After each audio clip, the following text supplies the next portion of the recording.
We are at our kind of last day of workshops related to our 10-day accessibility challenge, which wraps up on Monday. So thanks everybody for joining us for this very important topic on PDFs. So I'm going to hand it over to Kate.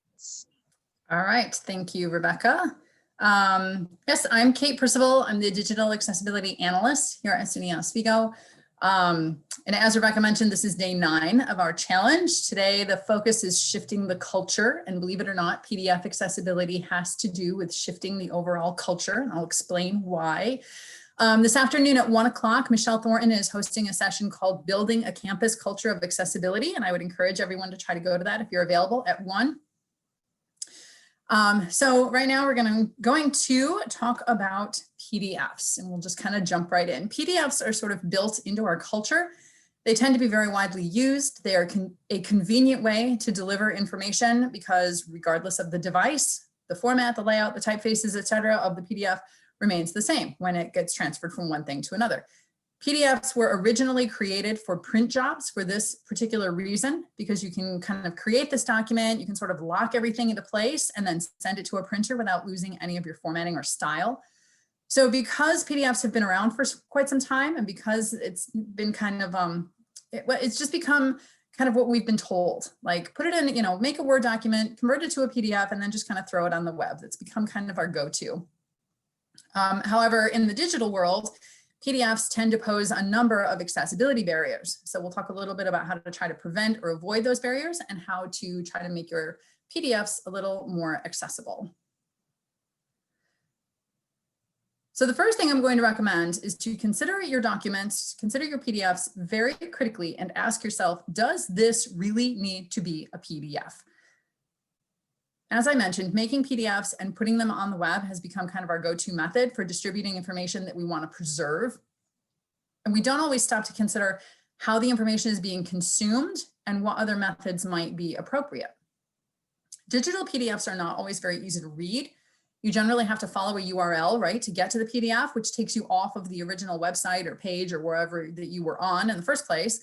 You have to kind of zoom in, you have to scroll left and right, up and down. They're not usually very responsive. And it's a really big pain in the butt. So it doesn't always occur to us that this process might be more difficult or near impossible for others to accomplish. And it's very important that we try to remove as many barriers as we can, or at the very least, offer multiple options to obtain the information that's in these PDFs.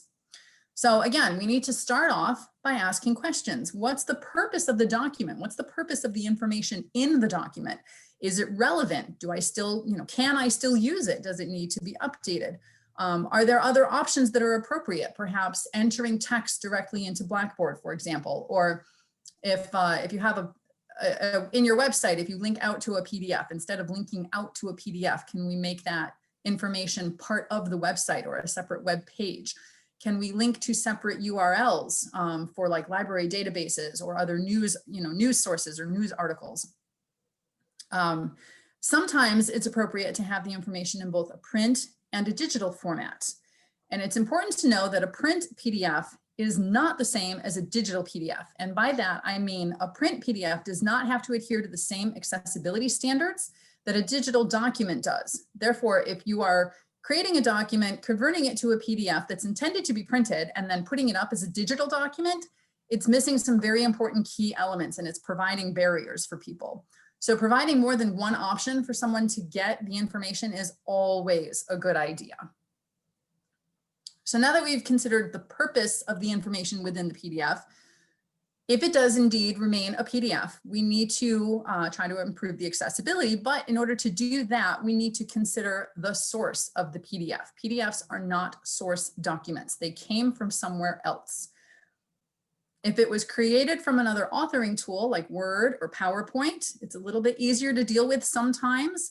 If it's a scan from a textbook or a journal article, and sometimes it's an online article that's been downloaded, determining where it came from can help determine the best way to correct the PDF. And let me just say also, all PDFs are not created equal. There is no one size that fits all. This, as again, PDFs are not created equal. There are many different approaches to correcting a PDF, And one solution for one type of PDF may not be the best solution for another type of PDF. If you created the PDF using another software or authoring tool, you need to go back to that original tool and enhance the accessibility as much as possible before exporting it to a tagged PDF. If you did not create the PDF yourself, it's recommended to either find a more accessible version of that information, or you can try to use Adobe Acrobat Pro to improve the accessibility as best you can. And again, don't assume that because you're receiving a PDF from a publisher that it's accessible. You should always double check for yourself. And the process is only as good as the source. So we have what's called a dirty scan. And even if you've never heard that term before, I guarantee that you can picture what I'm talking about. We've all seen them. Dirty scans, they've got handwriting all over them. It's a scan of a scan of a scan, right? It's got the big black splotches from the crease of the book. It's very difficult to read. Dirty scans are just awful. They're awful, awful, awful. And there's only so much that you can do to fix that sort of PDF. Going back to the original source is best, obviously, but sometimes using that original source is not possible. So in some cases, it may be appropriate to do like just-in-time or quick fix accessibility. But again, I would encourage you to go back to the original question that I posed. What is the point of this information? Does this really need to be a PDF? Each job requires a diagnosis. Whenever I do remediation, I first take a moment to assess the complexity of the PDF. And simpler PDFs obviously will take far less time to make accessible. Sometimes the Action Wizard feature, which is in Adobe Acrobat, can help make the corrections, and we'll go over that. Sometimes you can get an alternate format that provides better quality, and we'll go over that as well.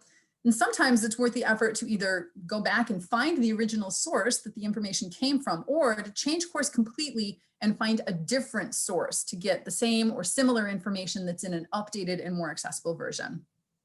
And again, for more complex documents, sometimes you run into technical fonts or specialized characters, some of the dirty scans, multiple approaches may be necessary. So there's really no one size fits all, but we're going to focus on some baseline accessibility. And we'll talk about some steps that you can take to help fix up some things. So at minimum, you need to ensure that the PDF is not a scanned image. The text needs to be able to be highlighted, it needs to be searchable, and it needs to be machine readable. You need to set the language so that a screen reader can interpret it. You need to properly tag headings and other like lists and tables and things. Your images should have alt text, appropriate alt text, not just a file name, but a description. You need to try to make sure that color is not the only means used to convey information. PDFs can be edited, and it's not always easy to do that, but at the very least, you need to kind of double check and make sure that color is not only being used to highlight or emphasize information. And then again, try to go back to the source document and make sure that it's exported as a tagged PDF. And we'll kind of go over a lot of these options so you kind of have an idea what I'm talking about. So what is a tagged PDF? I've used that phrase a couple times already. Tags are labels that identify the various types of content. Tags include things like body or paragraph text, headings, subheadings, links, lists, tables, etc. Providing tags allows the content to be machine readable, and it allows it to be searchable. Assistive technology depends on tags in order to correctly convey the content to the user. So it's important that the PDF is tagged, and it's important that it's tagged correctly. So throughout this presentation, I'm going to go over some basic steps that you can take, and I'll also have videos to go along with most of those steps. All of the videos and the actual steps that I present in this presentation are available in the PDF tutorial and video series that's available on our website at oswego.edu/accessibility. So after this presentation, if you want to go search those out, you can watch the videos and read through the steps again. So this video, it's a brief video in which I'm using the screen reader JAWS to demonstrate how assistive technology uses tags. If I use the H key on the keyboard, it will allow me to jump to different headings. School District Heading Level 1. Food Distribution Heading Level 2. Learning at Home Heading Level 2. Likewise, if I use the L key, it will jump to the list. List of 3 items.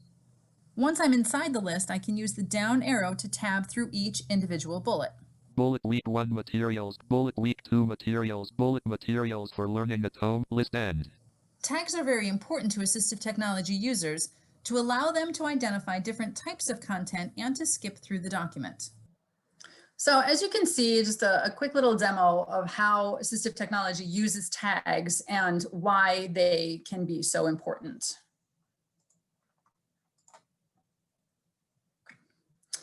Accessibility features are only available in the professional version of Adobe Acrobat Pro. There are two icons that you can use to check accessibility. There's the action wizard and there's the accessibility checker. And they both do kind of the same thing. The difference is that the action wizard acts as a checklist and sort of walks you through a number of issues, allowing you to resolve them at the forefront. And the accessibility checker just sort of runs a check and then provides you with a list of things that needs to be corrected. So when I'm working on PDFs, I usually find that it's easier to run the action wizard almost immediately, just to kind of get an assessment of what issues there are and to try to step through and fix some of those minor issues right from the beginning. All right, so here's the video about using the action wizard in Adobe Acrobat Pro. To use the action wizard accessibility tool in Adobe Acrobat, first open Adobe Acrobat and select the Tools tab. Scroll down the page to the bottom, find the Customize section and locate the action wizard icon. Select Add, and now the action wizard will be added to the right-hand side menu. If we go ahead and open a PDF, and then come over to the right-hand side menu, select Action Wizard, choose Make Accessible, hit Start, and then follow the prompts through. If there's not already a title in the title box, uncheck Leave As Is and add an appropriate title. Keep in mind that assistive technology uses the title to identify the document to the user, so you want to have it something that's understandable, not just a file name. So once you have a title, click OK. Select the document language. If your document is intended to be a fillable form, you can select Yes. Ours is not, so we're just going to skip this step. Set the reading language. This message is telling us that Acrobat will detect any figures or images within the document and will let us know if there's any missing alt text. So we click OK. We have no figures, so we'll click OK again. All the checkboxes should be set by default, so go ahead and click Start Checking. And then we can see the list of errors that opens up on the left-hand side. So just as a note, when you run the accessibility checker, that last list that we saw in the video is the one that's run. And the errors that come up on the left-hand side generally include things like language set, title set. So when you use the action wizard, as I said, it kind of steps you through some of those things to prevent them from coming up in the error list. It should also be noted that while the action wizard does help you correct some things, it won't correct all things. It does not set headings, for example. So again, depending on the source document, the source PDF, you're going to need to double check the tags of the document. And I do have some slides about that in at the end of the presentation. To use the sometimes when PDFs are created, they are made as images. This is generally the case with scans. So you need to be sure that the text is searchable and readable. You can use some of the features in Adobe Acrobat Pro, and I'll go over some of those. There are some features that are also available in Blackboard Ally, and I find those a little bit easier to use. So in Adobe Acrobat, you can use the OCR, Recognize Text feature. In Blackboard Ally, you can upload a file to Blackboard, and then you can use the alternate format feature, and I'll describe how to do both of those things. So we'll start off with Adobe Acrobat Pro. To make sure the content is actually text, we want to run OCR, which stands for Optical Character Recognition. So under the Tools tab in Adobe, choose Scan and OCR, and then select Recognize Text. And this will allow the image to be converted to actual text. Although again, it should be noted that because this is an automated thing, it's not perfect. And depending on the clarity or the dirtiness of your original PDF, sometimes it can get very interesting. The software just cannot discern different words. So it makes up its own, which is always fun to do. So again, we want to try to double check the source document or go back to see if we can get like a cleaner version of the PDF. So, all right, so this video just walks you through the steps that I just mentioned about running OCR in Adobe Acrobat. We have a scanned PDF open and we're going to run OCR, which stands for Optical Character Recognition. So in Adobe Acrobat, on the right-hand side menu, we're going to choose Scan and OCR.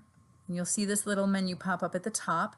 Choose Recognize Text, and you can decide just in this file or you can run it on multiple files. We're going to select in this file, and then choose Recognize Text. And we'll give it a moment to run its course. So once it's converted the image to text, it should be able to be read by a screen reader. So let's run a quick demo with JAWS to see if it can read the text. TK&W-original.pdf preventing vicarious trauma. The frame of reference encompasses one's identity, worldview, and belief system and is the foundation for viewing and understanding the world and self. It also involves cognitive processing of causality and attribution. Any disruption. So while the document is still not great quality to look at, it can be interpreted by a screen reader.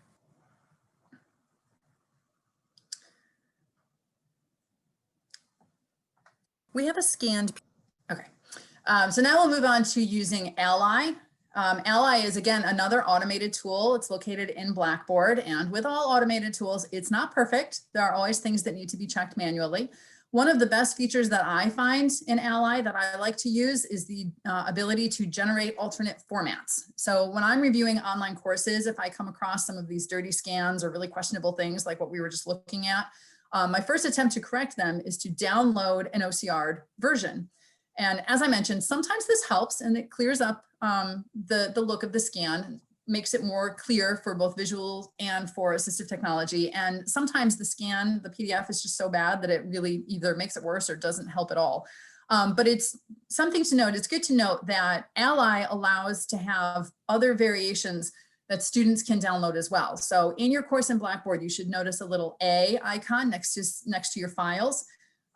If you click on that A, it opens up a list of alternate formats, which includes an OCR PDF. It includes HTML. There's a couple different audio versions there. So you can select, or your students can select which version you'd like to download and then kind of run with that. And hopefully it improves the quality a little bit better. So again, this video just kind of walks through that process. I've already uploaded the document, but it will show you where everything is located and how to get to that little A icon that I just described. So we're in Blackboard, and the document that I want to open is this one at the top, TK&W Original. Now I've already downloaded it, so we're just going to go over and open it in Adobe Acrobat. As you can see, the quality of the document is not great, and I get this warning that says the page only contains an image. Now we could run text recognition and try to fix it within Adobe Acrobat, but that sometimes gets a little complicated. So what I'm going to show you is how to download it through Ally to get a different version of it. So we're going to come back over to Blackboard, and right next to the file name here, you see this little A icon. That stands for alternate formats. If we choose that, we get this list that pops up that includes all the different alternate formats that are available for download. We're going to look at this top one, OCR'd PDF. OCR stands for Optical Character Recognition. This means that it should be able to be read as text by software and assistive technology.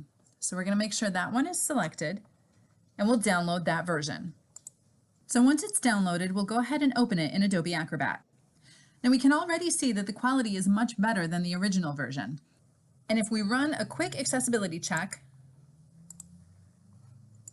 we can see in the list on the left-hand side there are very few errors. And actually, most of these can be corrected automatically by right-clicking and choosing the Fix option.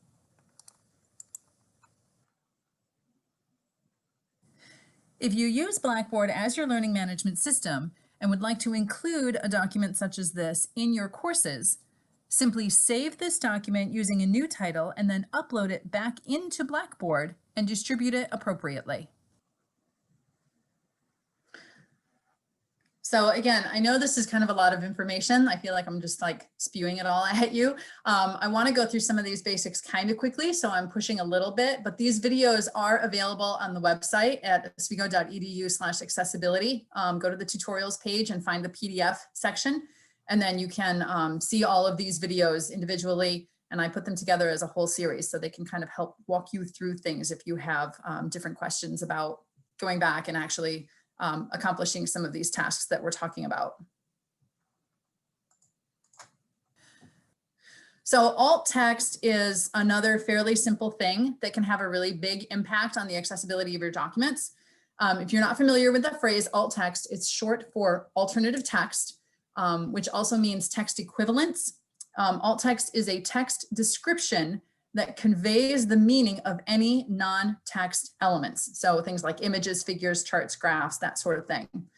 So someone who can't see that image or that element can still understand what it represents and get the same or similar information as someone who can see it. So we're back over in Adobe Acrobat now, Adobe Acrobat Pro. In the Tools tab, all of these icons are located in the Tools tab. You can find the accessibility icon. You can add it to the right-hand side menu by clicking the Add option. And then choose Set Alt Text in your PDF, and you can enter a description for each image as necessary, and then simply save and close. And again, another quick note on alt text, you don't just want to have like a file name, but you want to have a description of what is happening in the image or the figure. So, and again, a quick little video, this is a super short one, shows you how to get to the alt text option and gives you a brief idea of what to write for alt text. To enter alt text, open the accessibility icon and then select Set Alternate Text. You'll get this message that says Acrobat will detect all figures and display any alt text. So click OK. Each image in the document will be highlighted, and you can add or modify the alt text as necessary. For this logo of the State University of New York at Oswego, the alt text describes what it's representing, so we'll just move ahead. And for my image of the dog, we'll add in an alt text that says a dog standing on top of a mountain. If an image or element is purely decorative and adds no additional meaning, you can use this checkbox, Decorative Figure. Once you've finished adding in all your alt text, hit Save and Close. So again, alt text is a very simple way to really boost the accessibility of your documents. Or if you have images, figures, and whatnot that are uploaded directly into Blackboard, all of those need to have alt text associated with them as well. And you can set alt text by just asking, what is the purpose of this? What information is it conveying?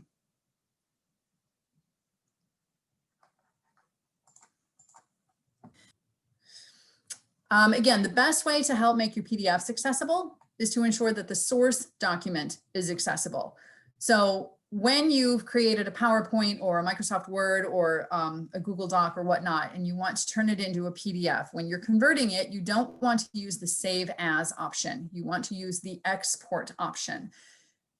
Choose Export and then create a PDF. And once you export it, it will open up in Adobe Acrobat. If you have again, the professional version, you can run the action wizard to double check some of the accessibility issues. So once you choose export, you enter the file name and where you want it saved. And then when it opens in Adobe Acrobat, you can run the accessibility wizard really quick, which is what this next video shows you how to do. If you want to convert this to a PDF, most people just want to use the Save As feature and change the file extension to PDF. However, in order to preserve more of the accessibility measures, we want to export this to a PDF.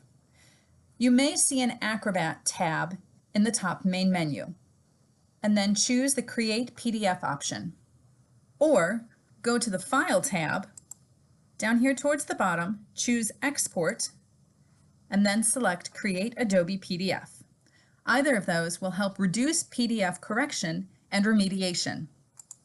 Select the destination and enter in the file name, then hit Save. This will open up the document in Acrobat. So again, these features are only available in Acrobat Pro, not the reader version. But if you are interested in updating, I believe you can contact CTS and they may be able to help you out. So now I've mentioned that exporting the document should preserve some of the accessibility issues you corrected in the source document. However, it does still need to be checked in Adobe. Improperly nested headings are a common error, even if you have the headings set correctly in the source document. Sometimes Adobe likes to do its own thing and things get a little wonky when it's converted over to a PDF. So you always want to double check and make sure. Speaking of which, that brings us to the next task, I guess, is checking tags. I've talked about tags a couple of times. This gets slightly technical, especially if you're like if you've never used tags before, or if you just kind of use PDFs as a document and you don't ever edit them or anything like that. It's really not that difficult to do. And again, all of this information is on the website, so it's available to you. You can go through it step by step and sort of practice and get the hang of tags. So a tag tree is basically a list in PDF of how all of the different elements are labeled or tagged, right? To get to the tag tree for the very first time, you have to go up to the View tab in Adobe Acrobat Pro, go to the Show Hide option, choose Navigation Panes, and then down at the bottom of the list, choose Tags. This will then open up the tag tree on the left-hand side of Adobe Acrobat, and the tag tree should remain there. Once you go through this process, the tag tree should be available in future PDFs. So once you have the tag tree open, you can manipulate and change the tags as needed. You can change them to headings, you can change them to lists, you can change them however you need to, which again does get a little bit technical. You can either double click on the appropriate tag and then enter in the new one, or if you are brand new to tags, if you've never used tags before, if you are starting to get really confused and really don't know what I'm talking about, that's okay.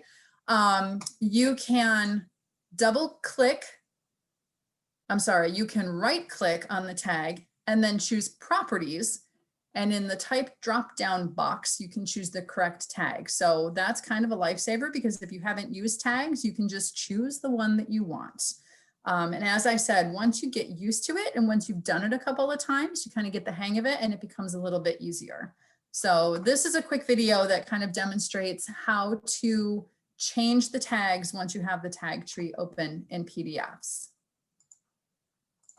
So I have a PDF open in Adobe Acrobat and I have the tags tree open. We can see there are some tags. So it is a tagged PDF. However, all of these H1s should be H2s. There's a couple different ways that you can change the tag tree. If you double click on it, you can simply type in what you would like the tag to be, and don't forget to include the brackets. If you want to change multiple tags at once, you can hit the Control button and click on all of the tags that you want to highlight, and you can see in the PDF how it's highlighted each of these section headings. In the tag tree, if you right click on the headings, come down here to the bottom and open up Properties, and you'll see there's a tag tab here at the top. And in the type drop-down box, you can scroll until you find the appropriate tag that you would like to apply to all of those tags.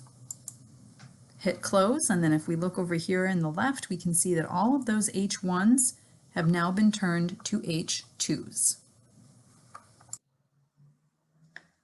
So PDFs can get very complicated very quickly, as I'm sure you're picking up on. But the one thing that I want to emphasize is don't get discouraged if this seems like a whole ton of information. This has been a whole ton of information that I've just provided to you. First and foremost, I would recommend going back to the very beginning of this presentation and asking that extremely important question of, does this need to be a PDF? What is the purpose of this information and how is it being used? Is there another appropriate method that could be used to convey that information? We also do acknowledge that correcting PDFs and other materials can be extremely time consuming, especially when you're like just starting out, you're just getting into this accessibility thing, you're trying to do your best, but you're really confused. Like, we get it. We understand that there's a lot involved. So we recommend starting where you are and moving forward with baby steps. Start small. The shift within our culture is going to take a lot of time. The shift individually is going to take a lot of time. So we are not asking you to overhaul everything you've ever created right this very minute. That's not what we're going for. So please don't feel like, you know, you have to go back and fix every PDF you've ever used. What we're asking you to do is choose either one or two aspects of accessibility to focus on kind of at one time with a broad group of materials, or focus on, for faculty, focus on one course or like one set of documents that's regularly used that you know is going to be used in the upcoming semester. The way that analogy that I use when I tell my kids to clean their rooms, I say, you don't have to clean the entire room, right? You have kids, your house gets messy, you don't know where to start. So I say you have two options. You can start with one area of the room and just clean up your desk, make that clean and put everything where it needs to go, or clean up one set of things in the room, pick up all the books off the floor, or pick up all the clothes off the floor, that type of thing. So you can look at accessibility in the same way. Like cleaning one area of the room would be, you know, cleaning up a set of documents or one particular course or some sort of group, and doing the best you can to make those as accessible as possible. Or cleaning up one set of things would be like, instead of picking up books and clothes, you would focus on creating headings for as many documents as possible, or creating alt text for as many documents as possible, and moving ahead that way. So just take baby steps. We realize that's all it's going to take. And even the baby steps can have a very big impact on the accessibility of your documents, and any improvement is a good improvement. It's movement forward. So with that being said, again, today's sessions, the last day of the breakouts, I encourage everyone to try to attend Michelle Thornton's session at 1 o'clock, Building a Campus Culture of Accessibility. I have a feeling that there will be quite a few work group members who are in attendance then. And at 2 o'clock, from 2 to 3, we'll be having our final drop-in session. So if you do have any particular, specific questions about PDFs or really anything that you've seen or read or learned about this week, feel free to drop in between 2 and 3 o'clock, and there will be work group members available to try to answer your questions in sort of a more one-on-one forum. And I know there's probably a bazillion questions. That was a lot of information. I'm going to stop. Well, first, before I stop sharing, I will say my email is kathleen.percival@oswego.edu. And again, the accessibility website where you can find all of these resources and all of this information is oswego.edu/accessibility. So please feel free to check out the website and browse through the tutorials and the videos. I've had lots of people say that those have been very helpful. If you do run into any absolute barriers or obstacles, you're welcome to shoot me a note and I can do what I can to try to help you out. Or as Rebecca said in the very beginning, I co-chair the work group. So if I can't answer the question, I can field it out to maybe someone else who has a little more expertise in a different area to try to help you figure out how to best solve your issues. So I will stop sharing and we can take a look at chat and answer any questions that people might have. PDFs open up a huge rabbit hole. So again, just baby steps, little bits at a time, do one thing at a time, and don't stress about not having all of your PDFs accessible. Actually, that's another thing that I'll say before I check out the chat. The PDFs will never be completely accessible and compliant. It's just flat out, it's not going to happen.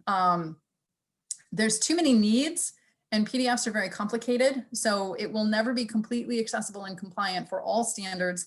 And it will never be completely accessible to all people who have some sort of disability or barrier. So also know that any little steps are good steps and it's movement in the right direction. Okay, I think Casey and I have caught up with most of what's in the chat, but Lisa Seppi has indicated she's got a couple questions. Yes. Hi, yes, Kate. Lisa, Yeah, I go have ahead. 2 quick questions. So you talked about the importance of exporting as a PDF instead of saving as a PDF, and your example was working in like a Word or a Google Doc. I'm assuming the same applies if you're trying to download or create a PDF from the internet. It depends on the website that you're trying to download it from. Like some websites will give you multiple options of how to download a PDF. Others may not. If you're just trying to like copy and paste an article, you may end up with all of the really annoying internet ads as images in your copy and paste. Right. So either way, I think a lot of it depends on where you're getting the article from, but either way, I would still highly suggest running it through the Action Wizard in Adobe Acrobat Pro when possible, just to kind of head off any other issues and try to fix as many things as possible. Okay, great, thanks. The other question I had, and maybe this is more detailed at the website, but when adding alternate texts, you talked about describing what's happening in the image, but when you're dealing with works of art, which is what I have to deal with, right? Yes, that gets a little complicated. So what do you recommend? Rebecca, feel free to chime in. I would say, again, depending on how it's being used, like I took a course with Cynthia and I know, we had to look at the art and kind of describe it. So you don't want the alt text to give away what you're trying to get from the student's brain. So I think that kind of depends on the context in which the art is being used. You can either describe what's happening in the art, or you can say, this is whatever by Degas, please tell me what's happening in this piece. Does that make sense? Yeah, okay. Because I deal with a lot of abstract art, so to describe it is near impossible. And I just wondered if it was appropriate to just identify that this is a work of art very generically, or to say this is Kandinsky's blah, blah, blah, made in 1921. I think you want to remember like the purpose of alt text in the first place, right? So alt text is used by someone who is using a screen reader generally, or has really low bandwidth and the image isn't loading, right? So it's someone who's not seeing the image, right? For whatever reason. So in the purpose of what you're teaching, if it means like, here's a piece of abstract work, if that's enough, right, to communicate what the image would communicate, then that's probably sufficient. Otherwise, you probably need to provide a little more detail so that folks know so that they're getting the same information. Now, obviously, if you're doing a lot of visual interpretation, someone who is not able to see is not able to do visual interpretation, right? So those are things that you have to balance a little bit.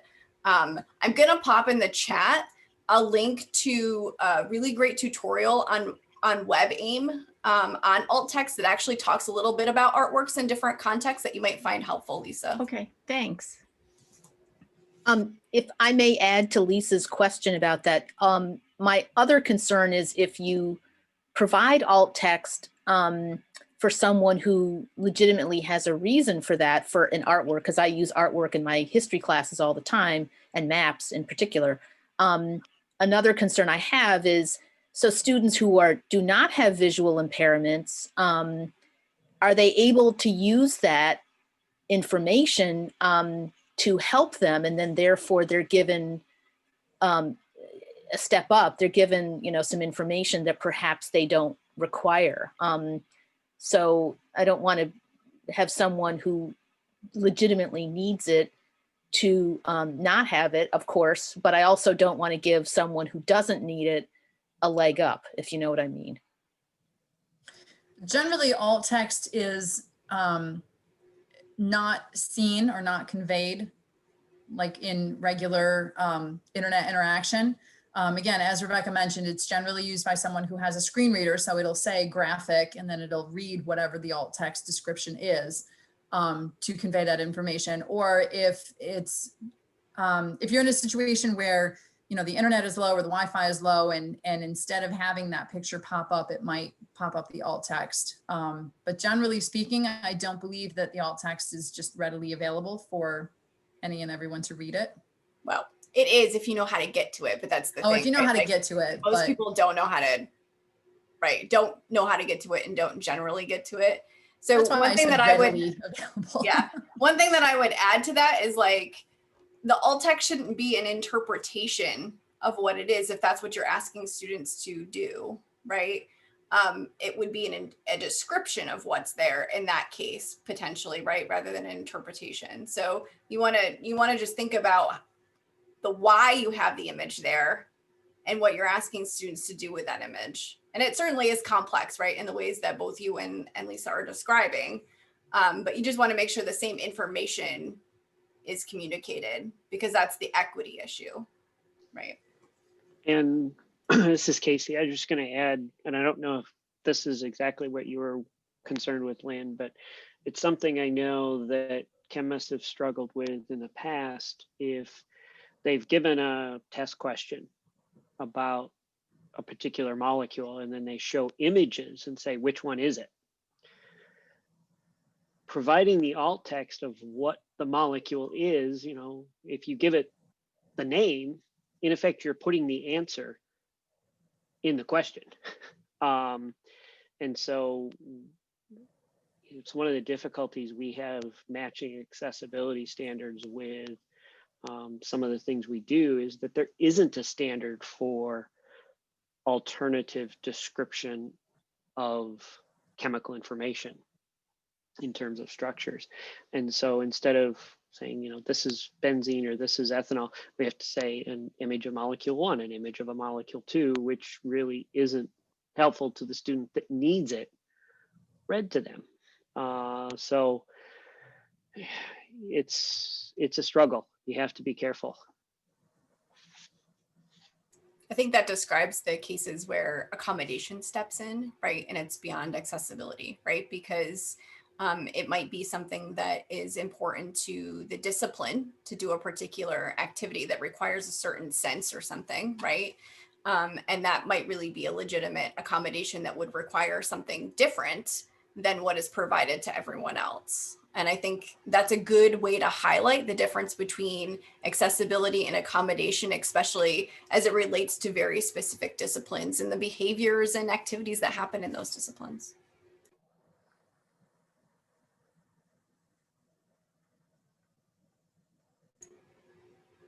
I love that this conversation feels like it's day 9 of like the accessibility challenge. The conversations are getting much more difficult. Yes, they are, and that's a fairly good thing. Jason chimed in about the chemistry example where tactile models could be used. And yeah, exactly. Like we might need to move it beyond a digital platform to provide that like kind of alternative format or another way of communicating it.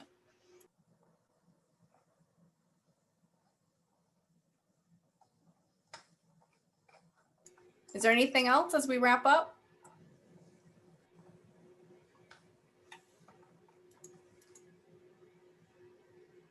All right. As always, thank you so much, Kate, for such a great session and helpful information. I know that many people are going to want to know exactly when this will be posted, right? And you should be able to access it on YouTube and refer back to all the details of the talk literally later on today.